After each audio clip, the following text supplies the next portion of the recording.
আবারও একটা নতুন ভিডিও নিয়ে তোমাদের সাথে শেয়ার করতে চলে এসেছি। কাল রাতে হঠাৎ করে এগ বিরিয়ানি বানাতে ইচ্ছে করলো, তার জন্য আমি বানিয়ে ফেললাম। ওরাও অবশ্য খেতে ভালোবাসে, তার জন্য কিছুটা চাল নিয়ে পরিমাণ মতন ফটাফট করে ধুয়ে ফেললাম। চালটা যতক্ষণ না পরিষ্কার হয় ভালো করে ধুয়ে নিতে হয়, তো আমি ধুয়ে নিচ্ছিলাম। চালটা ধুয়ে নেওয়ার পরে ভিজিয়ে রেখে দেবো 30 মিনিট মতন। তারপরে আমি ডিম বার করতে চলে গেলাম, যেহেতু এগ বিরিয়ানিতে তো ডিম লাগবে। তাই ফ্রিজের ভিতর থেকে আমি তাড়াতাড়ি করে ফটাফট যতগুলো ডিম লাগবে আমি ডিমের ট্রেটা বার করে ডিমগুলো নিয়ে নিচ্ছিলাম। একে তো প্রচণ্ড গরম পড়েছে, তার মধ্যে রান্নাঘরও ভীষণ গরম।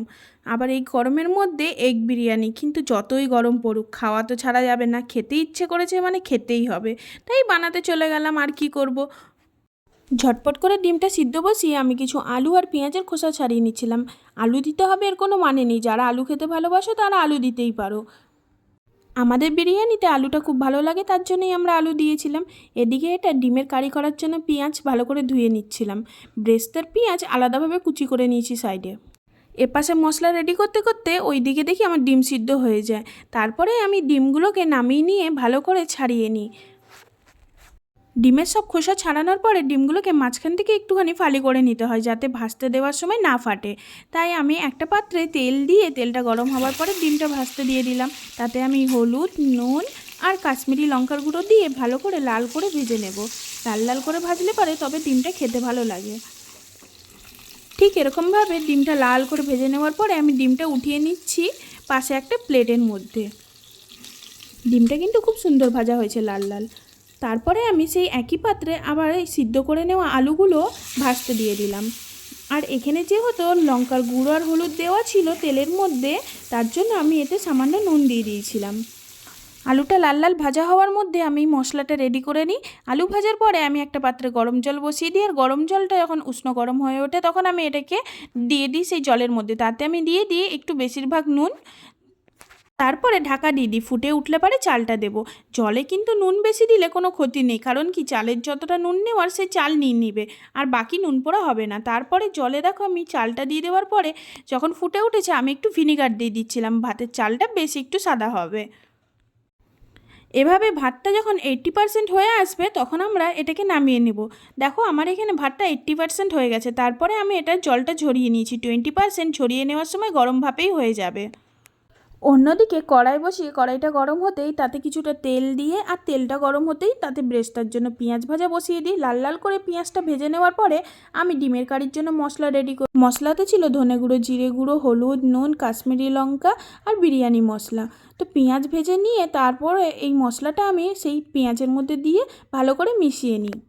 ভালো করে মশলাটা এভাবে কষিয়ে নিয়ে তারপরে ডিমটা দিয়ে আবার আমরা মশলাটা কষিয়ে নেব। 5 থেকে 10 মিনিট ডিমটা দিয়ে কষানোর পরে যখন দেখবে এরকম গ্রেভি গ্রেভি হয়ে এসেছে, তখন ভাববে আমাদের মশলাটা কষানো হয়ে গিয়েছে পুরোপুরি। আবারও আমি বলে দিচ্ছি, বিরিয়ানি মশলাটা আমরা এই কষানোর সময়ও দেবো, আবার যখন ভাতে মিশাবো তখনও আমরা দেবো কিন্তু। এদিকে সব কমপ্লিট হয়ে যাবার পরে ওইদিকে আমি মিশিয়ে নেওয়ার জন্য চলে এসেছি। প্রথমে এক ধাপ ভাতটা দিয়ে তারপরে আমি সেই ভাতটা ভালো করে দিয়ে ওর উপরে ডিমটা দিয়ে নিই। ডিমটার সঙ্গে অর্ধেক একটুখানি কারিটাও দিয়ে নিই।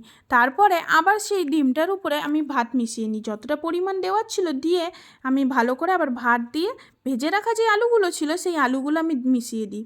ভেজে রাখা আলুগুলো মাঝখানের লেয়ারটায় দিই। আবারও বলছি, আলু খেতে যাদের ভালো লাগে তারা কিন্তু আলু অবশ্যই দিতে পারো এভাবে, তাতে কোনো অসুবিধে নেই। তারপরে গোলাপ জল আর কেওড়া জল ভালো করে মিশিয়ে দিই, আর কিছু ডিম ছিল সেটাও দিয়ে দিই। লাস্টে একটুখানি কারি বাঁচিয়ে রাখি, সেটা একদম উপরে দিয়ে ওর উপরে একটুখানি ব্রেস্তার পেঁয়াজ আর বিরিয়ানি মশলা ছিটিয়ে দিয়ে রেডি হয়ে যায় আমাদের এগ বিরিয়ানি।